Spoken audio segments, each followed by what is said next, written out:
ജീവധാര ജീവമൊഴി കാൽവരിനാഥന്റെ സ്നേഹമൊഴി തിരുനിറത്താൽ ജീവനേകും യേശുനാഥന്റെ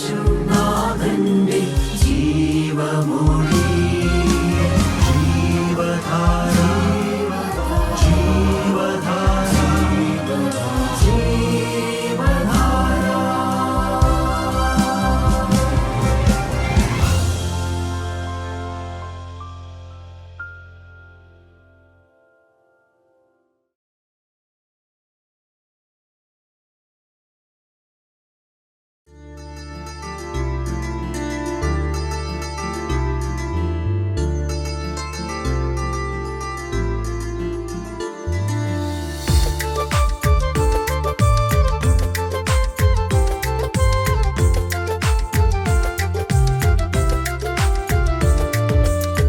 നാഥൻ വരും നാളിൽ നാഥനോടന്നാളിൽ നാടും വീടും വിട്ട് നാം ചേരും സിയോനിൽ നാടും വീടും വിട്ട് നാം ചേരും സിയോനിൽ.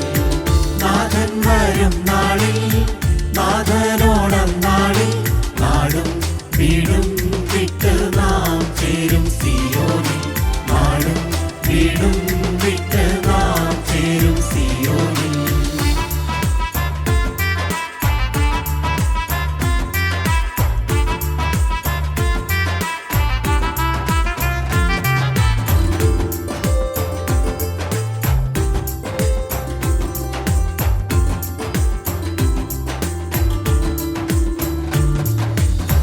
രോഗവും ശോകവുമില്ലവിടെ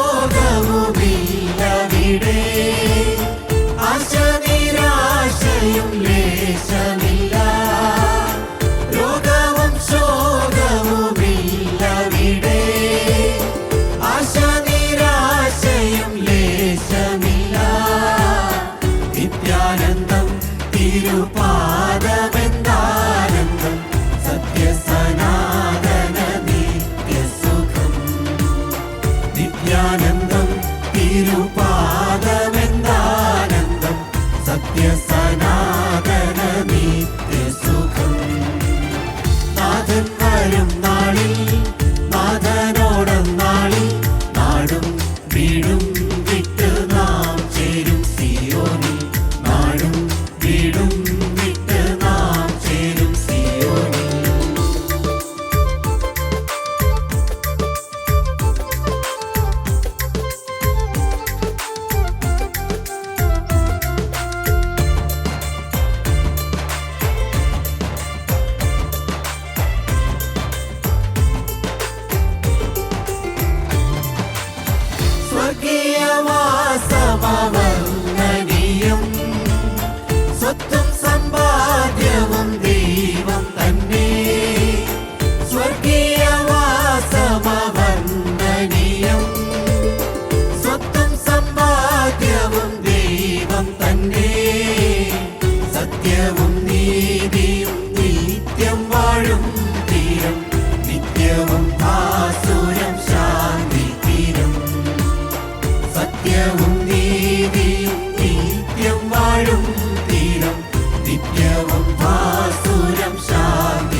ത്രിയേക ദൈവത്തിൻ്റെ സ്തുതി.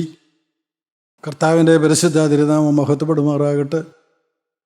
കർത്താവിനാൽ അനുഗ്രഹിക്കപ്പെട്ട ദൈവസ്നേഹത്താൽ ആകർഷിക്കപ്പെട്ട് കൂടി വന്നിരിക്കുന്ന ദൈവജനത്തിന് യേശുക്രിസ്തുവിൻ്റെ അതിപരിശുദ്ധമായ നാമത്തിൽ എൻ്റെ സ്നേഹവന്ദനം. പുറപ്പാട് പുസ്തകം 20-ാം അധ്യായം 2-3 വാക്യങ്ങൾ നാം ഇപ്രകാരം വായിക്കുന്നു: അടിമ വീടായ മിസ്രയീം ദേശത്ത് നിന്നെ കൊണ്ടുവന്ന യഹോവയായ ഞാൻ നിന്റെ ദൈവമാകുന്നു. ഞാനല്ലാതെ അന്യ ദൈവങ്ങൾ നിനക്കുണ്ടാകരുത്. നിന്നെക്കൊണ്ട് സാധ്യമായ ഫറവോൻ്റെ അടിമത്തത്തിൽ നിന്ന്, അടിമ വീടായ മിസ്രയീമിൽ നിന്ന് നിന്നെ പുറപ്പെടുവിച്ചവനായ ദൈവം, നിന്റെ ദൈവമായ യഹോവ ഞാനാകുന്നു. ഞാനല്ലാതെ അന്യ ദൈവങ്ങൾ നിനക്കുണ്ടാകരുത്. നന്ദിയുള്ള മനുഷ്യന്, തന്നെ വീണ്ടെടുത്ത ദൈവത്തോട് സ്നേഹമുള്ളൊരു മനുഷ്യന് വേറൊരു ദൈവം ഉണ്ടാവുകയില്ല. അവന് വേറൊരു ആശ്രയം ഉണ്ടാവുകയില്ല. അത് സത്യമാണ്. എന്നാൽ മനുഷ്യൻ്റെ പ്രകൃതം അറിയുന്നവനായ ദൈവം, ഭാവി അറിയുന്നവനായ ദൈവം, ആദ്യം അന്തവും അറിയുന്നവനായ ദൈവം ആ ഇസ്രായേലിനത്തോടെ കൃത്യമായി പറഞ്ഞു, മോശയിലൂടെ പറഞ്ഞു: അടിമ വീടായ മിസ്രയീമിൽ നിന്നെ പുറപ്പെടുവിച്ചു കൊണ്ടുവന്ന യഹോവയായ ഞാൻ നിന്റെ ദൈവമാകുന്നു. ഞാനല്ലാതെ അന്യ ദൈവങ്ങൾ നിനക്കുണ്ടാകരുത്. കൽദയപട്ടണമായ ഊരിൽ നിന്ന് വിഗ്രഹാരാധിയായിരുന്ന അബ്രഹാമിനെ വിളിച്ച് വേദനിച്ചവനായ ദൈവം, ആ ദൈവം അബ്രഹാമിനെ നടത്തിക്കൊണ്ട് വരികയായിരുന്നു. എന്നാൽ അബ്രഹാം ഇപ്പോൾ ദൈവ വഴിവിട്ട് വ്യതിചലിച്ച് അബ്രഹാം മിസ്രയീമിലേക്ക് യാത്ര ചെയ്യുകയാണ്. താമസദേശത്ത് ക്ഷാമം വന്നപ്പോൾ സമൃദ്ധിയുടെ സ്ഥലമായ മിസ്രയീമിലേക്ക് അബ്രഹാം പോയി. അബ്രഹാം പ്രാണഭയത്തിലായി. തൻ്റെ ജീവൻ അപകടത്തിലാണെന്ന് അബ്രഹാമിന് തോന്നി. വാസ്തവത്തിൽ ദൈവിക സാന്നിധ്യം നഷ്ടപ്പെട്ടതാണ് കാരണം. ദൈവിക പ്രകാശത്തിൽ നിന്ന് അന്യപ്പെട്ടു പോയതാണ് കാരണം. അബ്രഹാം ഭയത്തിലായി. എൻ്റെ പ്രിയപ്പെട്ടവർ, എന്തുണ്ടായി? അബ്രഹാം അവിടെ വ്യാജം പ്രയോഗിച്ചു, സ്വന്തം ബുദ്ധി ഉപയോഗിച്ചു. അത് നാം വായിക്കുന്നുണ്ട്. ഉൽപ്പത്തി പുസ്തകം 12-ാം അധ്യായം 13-ാമത്തെ വാക്യത്തിൽ: നീ എൻ്റെ സഹോദരി എന്ന് പറയണം, എന്നാൽ നിന്റെ നിമിത്തം എനിക്ക് നന്മ വരികയും ഞാൻ ജീവിച്ചിരിക്കുകയും ചെയ്യും. അബ്രഹാമിൻ്റെ പ്രകൃതം മാറിയത് കണ്ടോ? അബ്രഹാമിൻ്റെ ലക്ഷ്യം മാറിയത് കണ്ടോ? താൻ നേരിടുന്ന വലിയ പ്രതിസന്ധിയെ മറികടക്കുവാൻ അബ്രഹാം കണ്ട പരിഹാര മാർഗം കണ്ടോ? അബ്രഹാം സാറയോട് പറയുകയാണ്, എൻ്റെ ഭാര്യയോട് പറയുകയാണ്: നീ എൻ്റെ സഹോദരി എന്ന് പറയണം, എന്നാൽ നിന്റെ നിമിത്തം എനിക്ക് നന്മ വരികയും ഞാൻ ജീവിച്ചിരിക്കുകയും ചെയ്യും. പ്രിയപ്പെട്ടവർ, ദൈവിക വെളിച്ചം നഷ്ടപ്പെട്ടാൽ, ദൈവമായുള്ള ബന്ധം നഷ്ടപ്പെട്ടാൽ മനുഷ്യൻ പഴയ ജഡീകനും പ്രാകൃതനുമായി മാറും.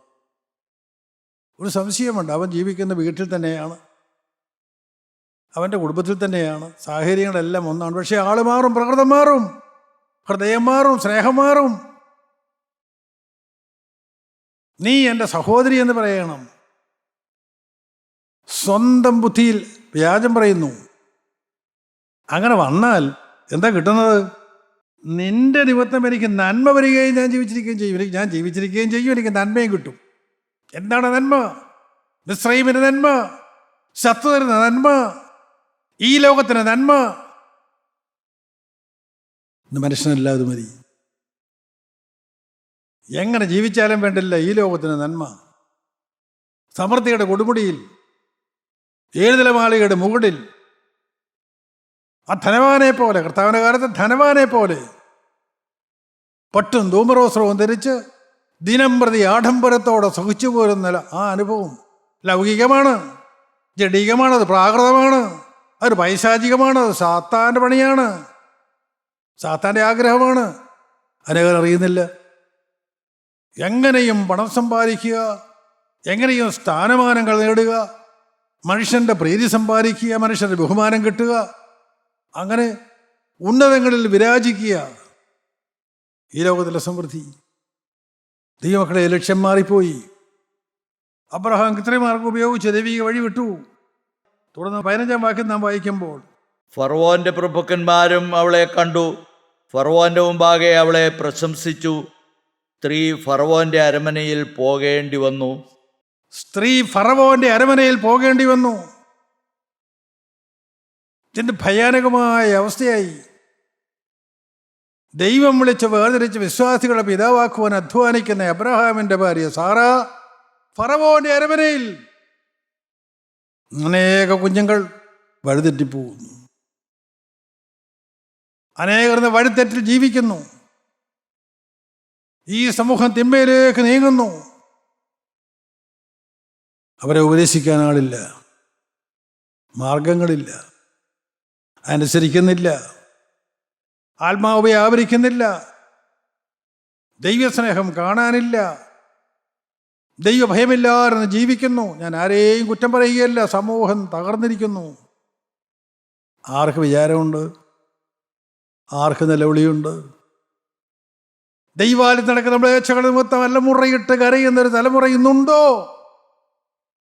ദൈവം ആശ്വസിച്ച് വിളിച്ച് വേദനിച്ച കുഞ്ഞുങ്ങൾ, ഈ സമൂഹത്തിന് നട്ടല്ലായി തീരേണ്ട ദൈവമക്കൾ തിന്മയിലേക്ക് ഇറങ്ങിപ്പോയിരിക്കുന്നു, മ്ലേച്ഛതയിലേക്ക് പോയിരിക്കുന്നു, വിശുദ്ധി നഷ്ടമായി പോയിരിക്കുന്നു, തിരിച്ചറിയാതെ ജീവിക്കുന്നു. ആ സ്ത്രീ ഫറവോന്റെ അരമനയിൽ പോകേണ്ടി വന്നു. തിരുത്താനാവാത്ത നഷ്ടം, ഒരിക്കലും തിരിച്ചു കിട്ടാത്ത നഷ്ടം. എത്ര പേര് അറിയുന്നുണ്ട്? നൈമിഷിക സുഖങ്ങൾക്ക് വേണ്ടി, ജഡത്തിൻ്റെ ഇമ്പങ്ങൾക്ക് വേണ്ടി, ലോകത്തിൻ്റെ ബഹുമതിക്ക് വേണ്ടി, ഈ ലോകത്തിൻ്റെ സ്ഥാനമാനങ്ങൾക്ക് വേണ്ടി സാത്താനരായ മമ്മോൻ്റെതായ പണസമ്പാദനത്തിന് വേണ്ടി അനേകരിന്ന് ലക്ഷ്യം തെറ്റി ജീവിക്കുന്നു. ഉൽപ്പത്തി പുസ്തകം 2-ാം അധ്യായത്തിൻ്റെ 16-ാമത്തെ വാക്യത്തിലേക്ക് നാം വരുമ്പോൾ, അവളുടെ നിമിത്തം അവൻ അബ്രഹാമിന് നന്മ ചെയ്തു. അവന് ആടുമാടുകളും ആൺകഴുതകളും ദാസന്മാരും ദാസിമാരും പെൺകഴുതകളും ഒട്ടകങ്ങളും ഉണ്ടായിരുന്നു. ഞാൻ പറയും, ദൈവം വിളിച്ച വേദനിച്ച അബ്രഹാമിനേക്കാളും ഭേരം ഫറവോനാണ്. എന്താണ് പറയാൻ കാരണം? തെറ്റിദ്ധരിക്കരുത്. ഫറവോനോളെ അരമനയിലേക്ക് കൊണ്ടുപോകുമ്പോൾ അബ്രഹാമിൻ്റെ സഹോദരിയാണെന്നുള്ള അറിവ് വെച്ചുകൊണ്ടാണ് കൊണ്ടുപോകുന്നത്. ഞാൻ ആർക്കും ദ്രോഹമൊന്നും ചെയ്യുന്നില്ലല്ലോ, അവൾ ആരുടെയും ഭാര്യയല്ലല്ലോ, അബ്രഹാമിൻ്റെ സഹോദരിയാണെന്നല്ലേ പറഞ്ഞത്. ഫറവോൻ കൊണ്ടുപോയി. ഫറവോൻ ഈ സാറയെ തൻ്റെ കൊട്ടാരത്തിലേക്ക് കൊണ്ടുപോകുമ്പോൾ പ്രതിഫലം കൊടുത്തു. അതാണ് നമ്മുടെ വായിച്ചു കേട്ടത് 16-ാം വാക്യത്തിൽ. അവളുടെ നിമിത്തം അവൻ അബ്രഹാമിന് നന്മ ചെയ്തു. അവൾ നിമിത്തം ഫറവോൻ അബ്രഹാമിന് നന്മ ചെയ്തു. എന്താണ് നന്മ ചെയ്തത്? അവന് ആടുമാടുകളും ആൺകഴുതകളും ദാസന്മാരും ദാസിമാരും പെൺകഴുതകളും ഒട്ടകങ്ങളും ഉണ്ടായിരുന്നു. അങ്ങോട്ട് പോയതുപോലെയല്ല. ഇപ്പം നല്ല മൃഗസമ്പത്ത്, സകല സമ്പത്തും ആര് കൊടുത്തു? എല്ലാം ഫറവോൻ കൊടുത്തു. സ്തോത്രം. ഇന്ന് അനേകരെ കറക്കാൻ അത്രയും മതി. ഈ ഭൂമിയിലെ ഇച്ചിരി സമ്പത്ത് കൊടുത്താൽ, ഈ ഭൂമിയിലെ എന്തെങ്കിലും ഒരു സ്ഥാനമാനങ്ങൾ കൊടുത്താൽ മതി. മനുഷ്യന് അത് മതി. ദൈവമേ, വയറിന് വേണ്ടി ജീവിക്കുന്ന മനുഷ്യൻ, ലക്ഷ്യമില്ലാതെ അലയുന്ന മനുഷ്യൻ, ദൈവത്തെ വേദനിപ്പിക്കുന്നു തിരിച്ചറിയാതെ ജീവിക്കുന്ന മനുഷ്യൻ. ഉൽപ്പത്തി പുസ്തകം 13-ാം അധ്യായം അതിൻ്റെ 1-2 വാക്യങ്ങളിൽ നാം ഇപ്രകാരം വായിക്കുന്നുണ്ട്. ഇങ്ങനെ അബ്രഹാമും ഭാര്യയും അവനുള്ളതൊക്കെയും അവനോടുകൂടെ ലോത്തും മിസ്രൈമിൽ നിന്ന് പുറപ്പെട്ടു തെക്കേ ദേശത്ത് വന്നു. കന്നുകാലി, വെള്ളി, പൊന്ന് ഈ വകയിൽ അബ്രഹാം ബഹുസമ്പന്നനായിരുന്നു. ദൈവമായുള്ള ബന്ധം നഷ്ടപ്പെട്ടു പോയ അബ്രഹാമിന് ഇപ്പോൾ എന്ത് പറയാനുണ്ട്? ഞാൻ മഹാസമ്പന്നൻ. എവിടെ നിന്ന് കിട്ടി? ആര് തന്നു? ആര് കൊടുത്തു? ഈ ലോകത്തിലെ സമ്പത്തെല്ലാം ഉണ്ടാക്കി. നഷ്ടപ്പെട്ടതൊന്നും തിരികെ കിട്ടില്ല. ഒരിക്കലും വീണ്ടെടുക്കാനാകാത്ത വിധത്തിൽ വലിയ നഷ്ടം നേരിട്ടു. അത് വിശദീകരിക്കാൻ എനിക്ക് ത്രാണിയില്ല. ഇത് പ്രിയപ്പെട്ടവർ, സാറയെയും അബ്രഹാം കൊണ്ടുപോകുന്നു. കാരണം വിശുദ്ധി നഷ്ടപ്പെട്ട സാറ അബ്രഹാം കാരണമാണ് വിശുദ്ധി നഷ്ടപ്പെട്ടത്. അതുകൊണ്ടാണ് അവൾ ഫറവോൻ്റെ അരമനയിൽ പോകേണ്ടി വന്നത്. പോന്നപ്പോൾ ഇഷ്ടം പോലെ സമ്പത്തൊക്കെ കിട്ടി. ദൈവത്തിലെ നിന്റെ ആത്മീക സമ്പത്ത്, നിന്റെ വിശുദ്ധി അതെവിടെ? ചിന്തിക്കുന്നുണ്ടോ? ഇന്ന് നീ ലോകം തരുന്നതായ ആ സ്ഥാനമാനങ്ങളുടെ മുകളിൽ നീ ഇരിക്കുമ്പോൾ, പദവിയുടെ മുകളിൽ നീ ഇരിക്കുമ്പോൾ, പ്രതാപത്തിന് മുകളിൽ ഇരിക്കുമ്പോൾ, ജനത്തിൻ്റെ ആരവന് മുമ്പിൽ നിൽക്കുമ്പോൾ ദൈവം ആത്മീയമായി അതിനെ എങ്ങനെ കാണുന്നു? ചിന്തിക്കുന്നുണ്ടോ? ആത്മാവ് അതിനെ എങ്ങനെ കാണുന്നു? നിങ്ങൾ എത്ര പേര് ചിന്തിക്കുന്നുണ്ട്? പ്രിയപ്പെട്ടവരെ, വിശുദ്ധ ലൂക്കോസിന്റെ സുവിശേഷം 16-ാം അധ്യായം 13-ാമത്തെ വാക്യത്തിൽ കർത്താവായ യേശു തൻ്റെ പരസ്യശുശ്രൂഷ നാളിൽ പ്രകാരം പറഞ്ഞു, 2 യജമാന്മാരെ സേവിപ്പാൻ ഒരു ഭൃത്യനും കഴിയുകയില്ല. അവൻ ഒരുവനെ പകച്ച് മറ്റവനെ സ്നേഹിക്കും, അല്ലെങ്കിൽ ഒരുത്തനോട് പറ്റിച്ചേർന്ന് മറ്റവനെ നിരസിക്കും. നിങ്ങൾക്ക് ദൈവത്തെയും മമ്മോനെയും സേവിപ്പാൻ കഴിയുകയില്ല. ദൈവത്തെയും മമ്മോനെയും കൂടെ സ്നേഹിപ്പാൻ ഒരു മനുഷ്യർക്കും സാധ്യമല്ല. മമ്മോനെ വിട്ടിട്ട്, ഈ ലോകത്തിലെ സമ്പത്ത് വിട്ടിട്ട് എനിക്ക് ദൈവത്തെ സ്നേഹിച്ചാൽ മതി എന്ന് പറയുന്ന എത്ര ശതമാനം, എത്ര ആളുകൾ ഇന്ന് ഈ ലോകത്തിലുണ്ട്? എന്തിനാണ് ഈ വഴക്കും ബഹളവും? എന്തിനാണ് ഈ കോടതികളും ഈ വ്യവഹാരങ്ങളും? എന്തിനാണ്? ആർക്ക് വേണ്ടിയാണ്? എൻ്റെ പ്രിയപ്പെട്ടവരെ, എല്ലാം ലക്ഷ്യം തെറ്റിപ്പോയിരിക്കുന്നു. 2 യജമാനന്മാരെ ഒരേ സമയത്ത് നീ സേവിച്ചാൽ, ഞാൻ ദൈവവേദനാണെന്ന് പറയുകയും നീ ലോകത്തെ സ്നേഹിക്കുകയും ചെയ്താൽ എന്ത് പറ്റും? നീ ഒരുവനെ പകച്ച് മറ്റവനെ സ്നേഹിക്കും. കൃത്യമാണ്, സൃഷ്ടാവായ ദൈവമാണ് പറയുന്നത്. ആരെ പകയ്ക്കും? ആരെ പകയ്ക്കും? ദൈവം വേണമെന്ന് പറയും, കൂട്ടായ്മ കൂടും, ആരാധനയ്ക്ക് പോവും, ദൈവാലയത്തിലുണ്ടാവും, കയ്യിൽ വേറെ പുസ്തകം കാണും, പുറമേ എല്ലാം ആത്മീയം കാണും. 2 യജമാന്മാരെ സേവിച്ചാൽ നീ ഒരുവനെ പകച്ച നീ മറ്റവനോട് പറ്റിച്ചേരും. ആരെ പകയ്ക്കും? നിസ്സഹായനായി, മുൾമുടി ചൂടിയവനായി, ആരോരുമില്ലാത്തവനെ പോലെ നിൽക്കുന്ന യേശുവിനെ നീ പകയ്ക്കും. സ്ഥാനവും മാനവും സമ്പത്തും ഈ ലോകത്തിലെ പ്രൗഢിയും പ്രതാപവും എല്ലാമുള്ള ഈ ലോകത്തെ നീ സ്നേഹിക്കും. നിങ്ങൾക്ക് ദൈവത്തെയും മമ്മോനെയും കൂടെ സേവിപ്പാൻ കഴിയുകയില്ല. സഹോദരീ സഹോദരങ്ങളെ, ശാന്തമായി ചിന്തിക്കൂ. ഞാൻ ഇതുവരെ സേവിച്ചത് ദൈവത്തെയോ? നമുക്ക് ഈ ദൈവത്തെ സ്നേഹിക്കാൻ പരിപാടിയുണ്ടോ? ഇവിടെ ആയിരിക്കുന്ന അവസ്ഥ തിരിച്ചറിയാൻ നിങ്ങൾക്ക് മനസ്സുണ്ടോ? ലേഖനം 2-ാമത്തെ ലേഖനം 15-ാം അധ്യായം 3-ാമത്തെ വാക്യത്തിൽ, എന്നാൽ സർപ്പം ഹവ്വായെ ഉപായത്താൽ ചതിച്ചതുപോലെ നിങ്ങളുടെ മനസ്സ് ക്രിസ്തുവിനോടുള്ള ഏകാഗ്രതയും നിർമ്മലതയും വിട്ട് വഷളായി പോകുമോ എന്ന് ഞാൻ ഭയപ്പെടുന്നു. കോരിന്ത് സഭയ്ക്ക് ലേഖനം എഴുതുമ്പോൾ അപ്പോസ്തലനായ പൗലോസ് ഭയപ്പെടുന്ന വിഷയം എന്താ നിങ്ങൾക്ക് മനസ്സിലായോ? ക്രിസ്തുവിന്റെ മണവാട്ടിയാകുവാൻ സ്നാനമേറ്റ സഭ ഈ ലോകത്തോടെ യാത്ര പറഞ്ഞുകൊണ്ട്, ഞാൻ സാത്താനെ ഉപേക്ഷിക്കുന്നു എന്ന് പറഞ്ഞുകൊണ്ട്, പിതാവിൻ്റെയും പുത്രൻ്റെയും പരിശുദ്ധാത്മാവിൻ്റെയും നാമത്തിൽ സ്നാനമേറ്റ് സഭയോട് ചേർന്ന കോരിന്ത് സഭ, ആ സഭയെക്കുറിച്ച് അപ്പോസ്തലന്റെ ഭയം എന്താണെന്നറിയാമോ? സർപ്പവും ഹവ്വയും ഉപായത്താൽ ചരിച്ചതുപോലെ നിങ്ങളുടെ മനസ്സ് ക്രിസ്തുവിനോടുള്ള ഏകാഗ്രതയും നിർമ്മലതയും വിട്ട് വഷളായി പോകുമോ? അതാണ് ഭയം. ക്രിസ്തുവിനോടുള്ള ഏകാഗ്രതയും നിർമ്മലതയും വിട്ടാൽ ഹൃദയം വഷളാവും. ശാന്തമായി ചിന്തിക്കൂ. നീ എവിടെയായിരുന്നാലും, നീ ഏത് പദവിയിലായിരുന്നാലും, നീ ഏത് സ്ഥാനത്തായിരുന്നാലും, നിന്റെ ഹൃദയം ക്രിസ്തുവിൽ ഏകാഗ്രമോ? ക്രിസ്തുവിൽ നിർമ്മലമോ? ആ ചിന്തയാണോ അതിനെ നടത്തുന്നത്? ചിന്തയാണോ അതിനെ നയിക്കുന്നത്? എൻ്റെ പ്രിയപ്പെട്ടവരെ, ദൈവത്തിന് പണക്കാരനെയും പാവപ്പെട്ടവനെയും ഒന്നും വ്യത്യാസമൊന്നുമില്ല കേട്ടോ. എല്ലാം ദൈവത്തിൻ്റെ സൃഷ്ടിയല്ലേ. ദൈവം എല്ലാവരെയും ആർദ്രതയോടും മനസ്സലിവോടും സ്നേഹത്തോടും കൂടെ നോക്കുന്നവനല്ലേ. നീ ആയിരിക്കുന്ന അവസ്ഥയിൽ ദൈവം ഇതിലേ എൻ്റെ ഹൃദയം നിനക്ക് ഏകാഗ്രമാക്കാമോ? എൻ്റെ ഹൃദയത്തെ ശുദ്ധീകരിക്കാമോ എന്ന് കർത്താവോടൊന്ന് പറയാമോ? എന്നെ ശുദ്ധീകരിക്കാൻ കർത്താവിന് മനസ്സാണ്. കർത്താവിന് മനസ്സാണ്. നീ ഏതെല്ലാം പാപങ്ങൾ വീണുവെന്ന് കർത്താവ് നോക്കുകയില്ല. സ്തോത്രം. അറിയായ്മയുടെ കാലങ്ങളേറിയോ ലക്ഷ്യമാക്കുകയില്ല. ആത്മാവില്ലാതെ അന്ധകാരത്തിൽ തപ്പിത്തടഞ്ഞ കാലത്ത്, ദൈവവുമായി ബന്ധമില്ലാതെ ഈ ഭൂമിയിൽ ഉഴന്ന് വരഞ്ഞ കാലത്ത്, നിനക്ക് പാപം ചെയ്യാനേ കഴിയുള്ളൂ എന്ന് ദൈവത്തിന് അറിയാം. സ്തോത്രം. നിന്റെ സൃഷ്ടാവായ ദൈവമല്ലേ, അവനെല്ലാം അറിയുന്നില്ലേ? അവനെല്ലാം അറിയാം.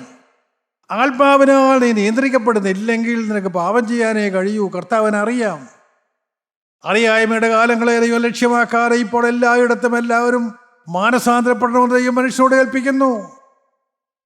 എന്നുമുള്ള ദൈവത്തിൻ്റെ ആഹ്വാനം അത് മാത്രമാണ്. ഇപ്പോൾ നിങ്ങളിപ്പോൾ വചനം കേട്ടുകൊണ്ടിരിക്കുമ്പോൾ, ഇപ്പോൾ ആയിരിക്കുന്ന അവസ്ഥയിൽ നിങ്ങളെല്ലാവരും മാനസാന്തരപ്പെടണമെന്ന് ദൈവം മനുഷ്യനോട് കൽപ്പിക്കുന്നു. കേൾക്കാൻ മനസ്സുണ്ടോ? സ്തോത്രം, സ്തോത്രം. ചിന്തിക്കുകയാണ്. മഹാപുരോഹിതന്റെ അരമനയിൽ കെട്ടപ്പെട്ടവനായ യേശു കിടക്കുമ്പോൾ ഞാനിങ്ങനെ കേട്ടിട്ടുണ്ട്, അരമനയിലെ തൂണിനോട് ചേർത്ത് മുഖം വരത്തക്ക രീതിയിലാണ് കർത്താവിനെ വരിഞ്ഞു മുറുക്കി കെട്ടിയിട്ടിരിക്കുന്നത്. അവിടെ അടുത്തിരുന്ന് ശീമോൻ പത്രോസ് തീ കായുന്നുണ്ട്. ആ സമയത്താണ് പത്രോസ് 3 പ്രാവശ്യം ഞാൻ അവനെ അറിയുന്നില്ല എന്ന് തള്ളി പറയുന്നത്. കർത്താവ് കേൾക്ക്. 3-ാമത്തെ പ്രാവശ്യം പത്രോസ് പറഞ്ഞു കഴിഞ്ഞപ്പോൾ കോഴി കൂകി. കർത്താവ് തിരിഞ്ഞ പത്രോസിനെ ഒന്ന് നോക്കി, ഒരു വാക്ക് മിണ്ടിയില്ല. സ്തോത്രം. പ്രിയപ്പെട്ടവരെ, ദൈവത്തിലേ നീ ആയിരിക്കുന്ന രംഗത്ത് എവിടെയായിരുന്നു അതിന് ഇരുന്നുകൊണ്ട് കർത്താവിൻ്റെ മുഖത്തേക്ക് ഒന്ന് നോക്കാമോ? സ്തോത്രം. അവൻ്റെ ഒരു നോട്ടം മതി മാനസാന്തരപ്പെടാൻ.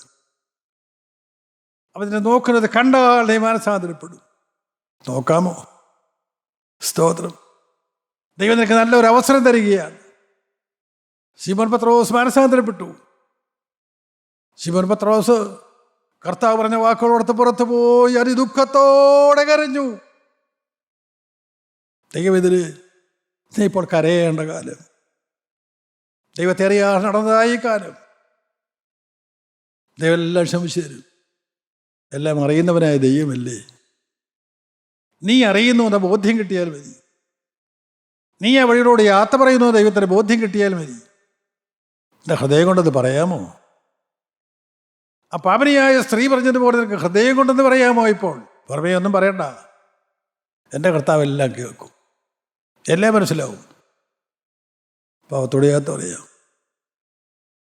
ക്രിസ്തുവിനോടുള്ള ഏകാഗ്രതയും നിർമ്മലതയും വിട്ട് നിങ്ങളുടെ ഹൃദയം വഷളായി പോകുമോ എന്ന് അപ്പോസ്തലനായ പൗലോസ് ഭയപ്പെട്ടതുപോലെ നിന്നെ വിളിക്കുന്നവനായ ദൈവം ഭയത്തോടെ നിൽക്കുകയാണ്. മ്ലേച്ഛം നിറഞ്ഞ ഈ ലോകത്തിൽ, തിന്മ നിറഞ്ഞ ഈ ലോകത്തിൽ എൻ്റെ ഏകാഗ്രതയും നിർമ്മലതയും വിട്ടോ? ക്രിസ്തുവിനോടുള്ള ഏകാഗ്രതയും നിർമ്മലതയും നീ വിട്ടോ?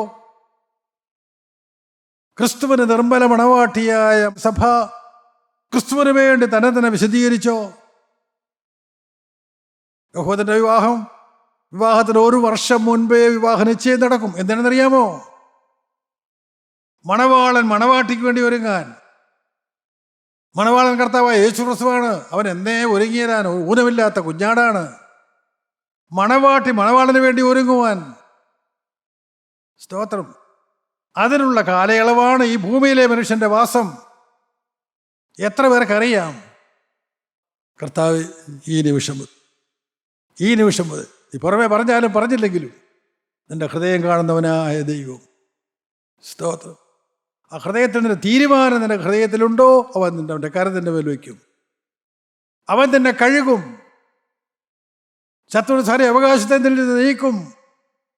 കാരണം ശത്രു അവൻ്റെ സൃഷ്ടിയാണ്. ദൈവത്തിൻ്റെ സൃഷ്ടിയാണ് സാത്താൻ. അവനെ മാറ്റുവാൻ കർത്താവിന് അധികാരമുണ്ട്. മാറ്റും.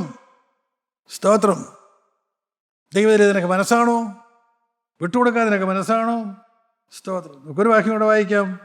റോമർക്കെഴുതിയ ലേഖനം 12-ാം അധ്യായം അതിൻ്റെ 1-ാമത്തെ വാക്യത്തിൽ ഇപ്രകാരം വായിക്കും. അപ്പോസ്തലനായ പൗലോസ് പറയും, സഹോദരന്മാരെ, ഞാൻ ദൈവത്തിൻ്റെ മനസ്സലിവ് ഓർപ്പിച്ച് നിങ്ങളെ പ്രബോധിപ്പിക്കുന്നത്, നിങ്ങൾ ബുദ്ധിയുള്ള ആരാധനയായി നിങ്ങളുടെ ശരീരങ്ങളെ ജീവനും വിശുദ്ധിയും ദൈവത്തിന് പ്രസാദവുമുള്ള യാഗമായി സമർപ്പിപ്പീൻ. എന്ന ഈ മനോഹരമായ ഈ സമയം ദൈവം നമ്മളോട് ഓരോരുത്തരോടും ആവശ്യപ്പെടുന്നത് തന്നെയാണ്. അപ്പോസ്തലനായ പൗലോസ് പറഞ്ഞു, നിങ്ങൾ ബുദ്ധിയുള്ള ആരാധനയായി നിങ്ങളുടെ ശരീരങ്ങള്. ഈ ഭൂമിയിൽ ജീവിക്കുന്ന മനുഷ്യന്റെ ഹൃദയത്തിൽ വസിക്കുവാൻ തക്കോണം നിന്റെ ഹൃദയങ്ങളെ, നിന്റെ ശരീരത്തെ, നിന്റെ ആയുസ്സിനെ എന്ത് ചെയ്യണം? നിങ്ങൾ ബുദ്ധിയുള്ള ആരാധനയായ നിങ്ങളുടെ ശരീരങ്ങൾ ജീവനും വിശുദ്ധിയും ദൈവത്തിന് പ്രസാദമുള്ള യാഗമായി സമർപ്പിപ്പീൻ. പ്രിയപ്പെട്ടവര്, പാപരിഹാരത്തിന് പഴയ നിയമകാലത്ത് യാഗമൃഗത്തെ യാഗപീഠത്തിൽ വെക്കുമ്പോൾ അതിനെ കൊന്നാണ് വെക്കുന്നത്. ജീവനല്ലാത്ത മൃഗത്തെയാണ് യാഗപീഠത്തിൽ വെക്കുന്നത്.